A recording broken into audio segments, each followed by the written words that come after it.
नमस्कार श्रोते हो, मी अर्चना रवींद्र शिर्के माऊली कथाकथनमध्ये तुमचं पुन्हा एकदा स्वागत करते. आपण ऐकत आहोत राधा भाग 2. लेखक समर. 3 आठवड्यांपूर्वी त्या दिवशी श्रावणी स्वतः प्रज्ञाला शाळेतून घरी आणण्यासाठी जाणार होती. व्हॅन उपलब्ध नव्हती.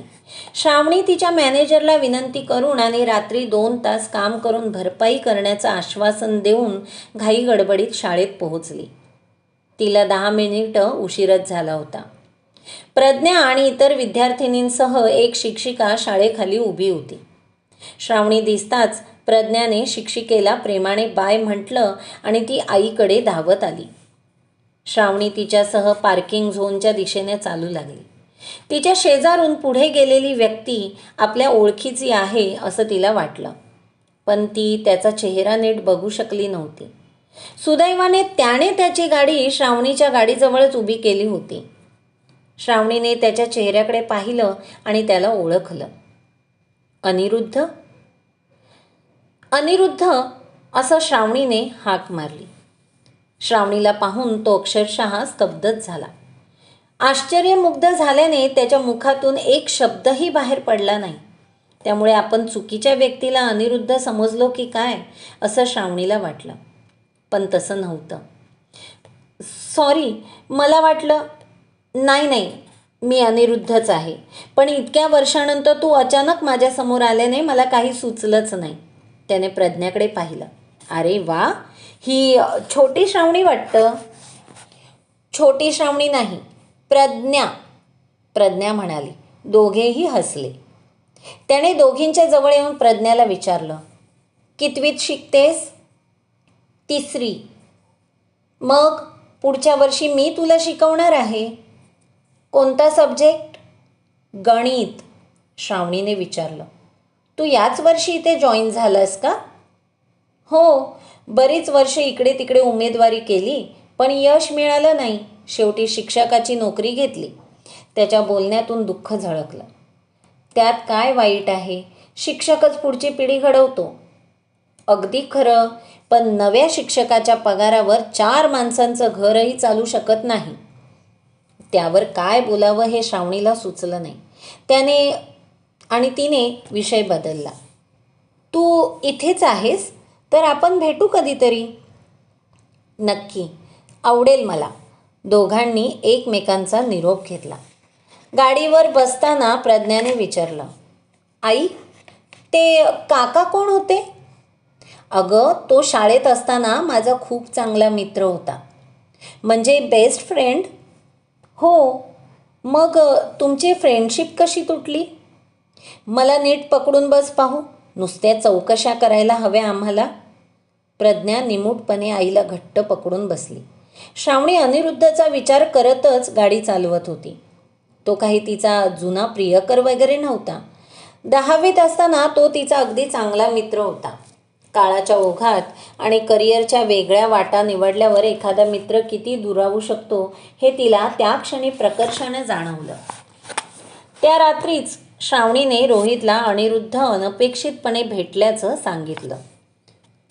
तोच अनिरुद्ध? रोहितने विचारलं. हो, तोच. बिचाऱ्याचं लग्न वगैरे झालं की नाही? वाटत तरी नाही. झालं असेल, सांगेलच कधीतरी. की अजूनही तुझ्या आशेतच जगतोय? रोहित गमतीने म्हणाला. अरे, ते माझ्या डोक्यातही नव्हतं. मी अक्षरशः विसरलेच होते.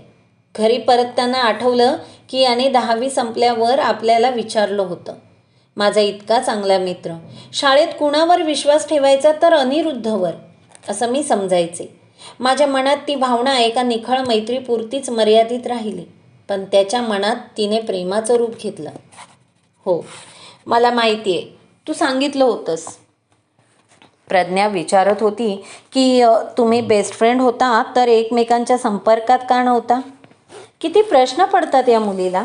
असे अनावश्यक प्रश्न पडण्याच्या बाबतीत अगदी तुझ्यावर गेली आहे. माझ्यावर? मग काय? श्रावणी हसू दाबत म्हणाली. अनावश्यक प्रश्न कुणाला पडतात असं प्रज्ञाला विचारलं तर ती सुद्धा सांगेल. काय सांगेल? जे खरं आहे ते. तुझीच लेक, तुलाच साथ देणार. माझ्या लेकीला पुढल्या वर्षी माझ्याच बायकोला पहिल्यांदा प्रपोज करणारा मुलगा शिकवणार, ही वेगळीच गंमत आहे. रोहितने ते वाक्य अगदी सहज उच्चारलं असलं तरी अनिरुद्धच्या संपर्कात येणं त्याला कुठेतरी खटकतंय हे श्रावणीला जाणवलं. तुला ते आवडणार नाही का? छे, अगं तू तर सिरियस झालीस, मी खरंच गमतीने म्हणालो. अर्थातच ती गंमत नव्हती. खरं?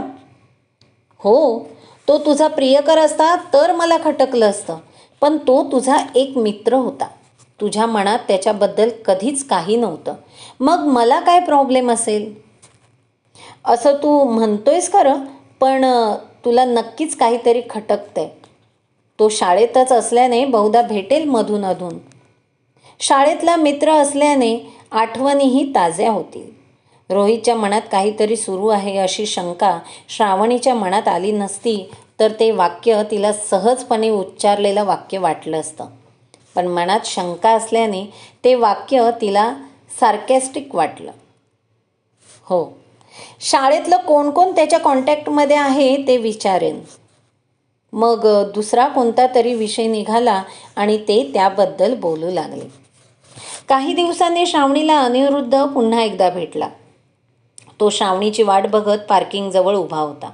पण आपण दुसऱ्या एका शिक्षकाची वाट बघत उभं असल्याचं त्याने दर्शवलं. श्रावणीने त्याला घरी येण्याचं निमंत्रण दिलं, पण एकदम घरी येण्यात आपल्याला संकोच वाटेल असं सांगून अनिरुद्धने आधी एका कॅफेत भेटायचा प्रस्ताव मांडला. वस्तुतः अनिरुद्ध विवाहित आहे की नाही हे सुद्धा श्रावणीला माहीत नव्हतं. पण ज्या अर्थी तो त्याच्या किंवा आपल्या घरी भेटण्याचा टाळतो आहे त्या अर्थी तो अविवाहित असावा असा श्रावणीने तर्क केला आणि तो तर्क खराच होता. श्रावणीच्या मनात अनिरुद्धबद्दल मैत्रीच्या पलीकडे कोणत्याही भावनेचा अंशही नव्हता. तो शाळेतही नव्हता आणि तो पुन्हा भेटला तेव्हाही नव्हताच. असं असूनही तिला अनिरुद्धला भेटण्याच्या विचाराने काहीसं विचित्र वाटत होतं. अनपेक्षितपणे अपराधीपणाची भावना तिच्या मनात येत होती. असं का होतंय हे तिला समजत नव्हतं. आपल्या मनात तर असा विचारही नाही, मग तरीही आपण चूक करत आहोत असं आपल्याला का वाटावं? श्रावणीला त्रास देणारा विचार तिच्या अवचेतन मनात लपला होता. आपण काही चूक करत आहोत का असा प्रश्न तिच्या चेतन मनात होता. पण त्या प्रश्नाचं बीज रोहित या भेटीबद्दल 100% कम्फर्टेबल नसूनही आपण अनिरुद्धला भेटावं का या अवचेतन मनातील प्रश्नात लपलं होतं. श्रावणीला इतक्या खोलात शिरायचं नव्हतं, कारण तसं झाल्याने तीच दुखावली जाणार होती. रोहितचं 100% कम्फर्टेबल नसणं तिच्यासमोर नवे प्रश्न उभा करू शकलं असतं. तिच्या मनात रोहितचं जे एक सुरक्षित, विखारी नसलेलं, प्रसन्न आणि शांत व्यक्तिचित्र होतं ते डागाळलं असतं. या जाणीवेनेच ती अधिक खोलात शिरली नाही. आपल्याला मनातल्या मनात काहीतरी बोचतंय हे मात्र तिला जाणवत होतंच. भावनांची ही कालवाकालव होत असताना आपण रोहितला कल्पना देऊन अनिरुद्धला भेटावं हे तिला सुचलं नाही. ते तिला योग्य वाटलं नाही असंही म्हणता येईल. आपण रोहितला न सांगता अनिरुद्धला का भेटलो याचं एक ठोस उत्तर खुद्द श्रावणीकडेही नव्हतं. शनिवार रविवारी त्यांची भेट झाली असती तर श्रावणीला ती कुठे जाते हे अर्थातच रोहितला ओझरतं सांगावं लागलं असतं. पण त्या शुक्रवारी शाळा सुटल्यावर 1 तास प्रज्ञेची डान्स प्रॅक्टिस शाळेतच होणार होती. मुलामुलींचा डान्स बसवणाऱ्या शिक्षकाच शाळा सुटल्यावर त्यांच्यासह थांबणार होत्या. अनिरुद्धने श्रावणीला त्या दिवशी शाळा सुटल्यावर शाळेजवळच्याच कॅफेमध्ये भेटूया का असं विचारलं. अनिरुद्धला भेटणंही होईल आणि ते झालं की प्रज्ञाला घेऊन घरीही येता येईल असा विचार करून श्रावणीने अनिरुद्धला होकार दिला. अनिरुद्ध श्रावणी आधीच येऊन बसला होता. ते पाहून श्रावणीला काहीसं आश्चर्य वाटलं, पण तिने ते चेहऱ्यावर दिसू दिलं नाही, कारण ती स्वतः तिथे 5 मिनिटं अगोदर पोहोचल्याने अनिरुद्ध शाळा सुटण्याच्या 5-10 मिनिटं आधीच आपल्याला भेटण्यासाठी शाळेतून बाहेर पडल्याशिवाय आपल्या आधी इथे येऊ शकला नसता हा तर्क करणं काही कठीण नव्हतं. हाय हॅलो झाल्यावर श्रावणीने विचारलं, तू इथे एकटाच की? अजूनही एकटाच आहे. लग्न झालं नाही. आई वडिलांसोबतच राहतोय. बराच दुरून येतोस मग? अजूनही त्याच भागात राहतोस? हो, काय करणार? पण आता शिक्षक झालायस म्हटल्यावर करशीलच ना लग्न? योग असेल तर होईल. कितीही प्रयत्न केला तरी काही योग नसतातच. ते वाक्य श्रावणीला गूढ वाटलं. हा आपल्याबद्दल तर बोलत नाही ना? अजूनही तो शाळेच्या त्याच आठवणींमध्ये हरवलेला नाही ना? तिला प्रश्न पडले. पण पहिल्याच मिनिटात निष्कर्ष काढायचा नाही असं ठरवून तिने त्या वाक्याकडे दुर्लक्ष केलं. योग जुळतो रे, आपल्याला जुळवावा लागतो. त्याने फक्त स्मित केलं. आपण एका प्रचंड दुःखी कष्टी माणसाला भेटायला आलो आहोत हे श्रावणीला त्याच्या भावमुद्रेवरून लक्षात आलं. तो विषय बदलत म्हणाला, हुशार आहे तुझी मुलगी. रोहित गमतीने म्हणतो की तिला अभ्यासात माझ्यामुळे रस आहे आणि इकडे तिकडे हिंडण्यात तुझ्यामुळे रस आहे. रोहित म्हणजे जो कॉलेजमध्ये अनिरुद्धला तेही माहीत होतं. त्याने लक्ष ठेवलं होतं का? हो, तोच रोहित. त्याच्याशीच लग्न झालं माझं. लग्नात बोलावलं नाहीस? काहीतरी बोलायचं म्हणून अनिरुद्ध म्हणाला. तू तरी कुठे कॉन्टॅक्टमध्ये होतास? अगं, असं काय करतेस? तू 11वीत माझ्याशी बोलणंच बंद केलंस. आपलं कॉलेज वेगळं होतं, पण जवळच होतं. विषय हळूहळू शाळेतल्या त्या प्रसंगाकडे जातोय हे पाहून श्रावणी म्हणाली, ते सोड. आता आपण भेटलोय ना, एकमेकांकडे आता फोन नंबरही आहे. आता तू तुझ्या लग्नाला बोलव, येईन मी. ते होईल असं काही वाटत नाही. आईवडील कसे आहेत? श्रावणीने त्याच्या त्या वाक्याकडे पूर्णतः दुर्लक्ष केलं. ते अगदी छान. तुझे आईवडील कसे आहेत? तेही अगदी छान. तुमचं बरं आहे राव. माहेर आणि सासर एकाच शहरात. हो, अरे ते खूप बरं आहे. आईबाबांना तशी अजून माझी गरज नाही, पण त्यांना कधी बारीक ताप आला तरी मला लगेच जाता येतं. माझं मलाच बरं वाटतं. त्यांच्यासाठी तर मुलगी सासरी गेली आहे. मी लहान सहान कारणांसाठी त्यांची काळजी घ्यायला नाही गेले तरी त्यांची काहीच तक्रार नसेल. पण मुलगी म्हणून माझं ते कर्तव्यच आहे, नाही का? आहेच, प्रश्नच नाही. तुला नवराही तसा समजूतदार मिळाला आहे असं दिसतंय. खूपच. क्षणभर श्रावणीच्या मनात आलं, तो समजूतदारच आहे. पण तुझं नाव ऐकून त्याला काय झालं कुणास ठाऊक. हा एक विषय सोडून त्याने आजवर सगळे विषय समजूतदारपणे हाताळले. तुमचं इंटरकास्ट होतं ना, मग प्रॉब्लेम आला असेल. त्याला तेही माहीत होतं. आता मात्र श्रावणीला ते प्रश्न अधिकच विचित्र वाटू लागले. तुला कोणी सांगितलं? अगं आडनाव, तुझं आडनाव आणि त्याचं आडनाव.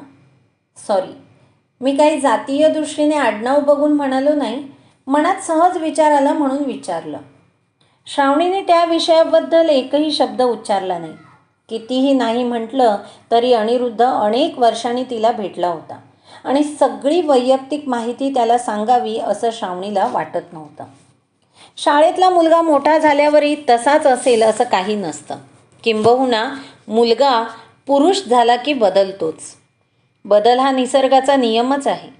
त्यामुळे हा बदललेला पुरुष कसा आहे हे जाणून घेतल्याशिवाय आणि मैत्री झाल्याशिवाय त्याला ही खाजगी माहिती सांगायची नाही अशी श्रावणीची भूमिका होती. ही शाळा कशी आहे रे? तुला आतल्या गोष्टी माहीत असतील म्हणून विचारलं. प्रज्ञाला 5वी नंतरही इथे ठेवावं का? अगं, आजकाल कोणत्याही शाळेबद्दल कुठे काही खात्री देता येते? मला वाटतं सगळं काही पालकांवर आणि ते त्यांच्या मुलांना कशी वागणूक देतात यावर अवलंबून आहे. तुला याचा अनुभव येत असेलच. समजा 20 मुलींचे पालक त्यांच्यावर चांगले संस्कार करतात आणि 21व्या मुलीच्या कानावर अकाली चुकीच्या गोष्टी पडतात. तर ती 21वी मुलगी या 20 मुलींच्या डोक्यात तो चुकीचा विचारही टाकू शकते. ते एका संसर्गासारखं पसरतं. या वयात मुला-मुलींना शिक्षक किंवा पालक काय सांगतात यापेक्षा समवयस्क मुलं-मुली काय सांगतात हे जास्त इंटरेस्टिंग आणि महत्त्वाचं वाटतं. सगळ्या शाळांमध्ये हेच चित्र आहे. शिकवणुकीचा स्तर सगळीकडे जवळपास सारखा आहे आणि मी म्हणतोय तो प्रॉब्लेमही सगळीकडेच आहे. म्हणजे चांगली शाळा असं काही राहिलंच नाही. शाळेच्या हातात आहे तरी काय, पालकांच्या हातात तरी काय? ते मुलांच्या हातात मोबाईल देऊन मोकळे झालेत आणि मुलं स्वतःच मोठी होत आहेत. मी प्रज्ञाच्या हातात फोन देतच नाही. टी व्हीवर ती जे काही बघते तेही माझ्या समोरच बघते. खरं सांगू का श्रावणी, यामुळे तू अजून 1-2 वर्षच तिला सगळ्यांपासून दूर ठेवू शकशील. 3रीतल्या मुलींना तर आजकाल सगळंच माहिती असतं आणि 5वीत एक तरी मुलगा मोबाईल शाळेत आणतोच. त्या मोबाईलमुळे सगळ्या वर्गाचा उद्धार होतो. अनिरुद्ध म्हणाला.